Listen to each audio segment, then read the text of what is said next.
Hey, in this video we'll talk about why you should check a few core things regularly on your car. Most drivers tend to neglect simple things which are extremely important for their cars. As you would expect, the most important thing is the oil level. Most engines consume oil, especially if they have high mileage, if they're driven aggressively or at high RPM on the highway. Some cars have oil level sensors which will tell you if your oil level is below minimum, but some cars don't.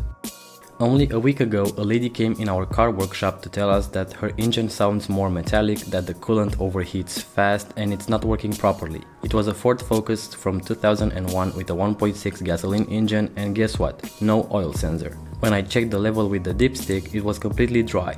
I poured a liter of fresh oil and checked again. The dipstick was still dry. I poured another liter and the dipstick was still dry. I poured the third liter and the level was between minimum and maximum. The poor engine was running on 0.5 liters of oil instead of 3.8. There were metal fragments on the dipstick and the engine was completely damaged, so we had to replace it. If you want to avoid an expensive mess like this one, make sure to check your oil level each month, especially if your car is older and it doesn't come with an oil level sensor. Generally speaking, if you don't have any leaks somewhere, the coolant level shouldn't change. However, you should still keep an eye on it from time to time. I would recommend changing it every 3 years, or at least when you change the timing belts together with the water pump. If you have a timing chain, change the coolant every 3 years. If you don't, it will become corrosive and it will cause damage. Air pressure varies together with temperature. Also, micro cracks exist in the rubber, so air could escape at any time.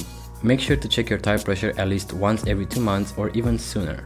Driving with underinflated tires may have catastrophic consequences. Loss of grip, the tires may fall off the rims, handling is affected, braking performance is also affected. Even if the pressure is below 0.2 bars below the recommended value, you will add extra wear to the tires. At the same time, driving with overinflated tires is still bad. The ride will be tough and rigid and you will still add extra wear to the tires. Make sure to use the recommended values from your manufacturer. I have a smart car which tells me exactly what lights went out, but not all cars have this feature. You should always check your lights regularly: fog lights, brake lights, rear lights, front lights, low beam, high beam. If you drive your car without lights, you might be unlucky enough to get a ticket. Plus, you don't have visibility. What would you do if outside there were minus 17 degrees Celsius, you're driving on a salty and sandy highway at 110 km per hour, your windshield needs to be clean and you suddenly ran out of washer fluid? In some situations, having your windshield clean is critical, so be sure to fill your washer fluid level each time you go for a longer drive. So these are the top 5 most important things which any driver can check by itself. If you have anything else to add, be sure to write in the comment section below. Thank you for watching, don't forget to subscribe if you haven't already, and I'll talk to you guys soon.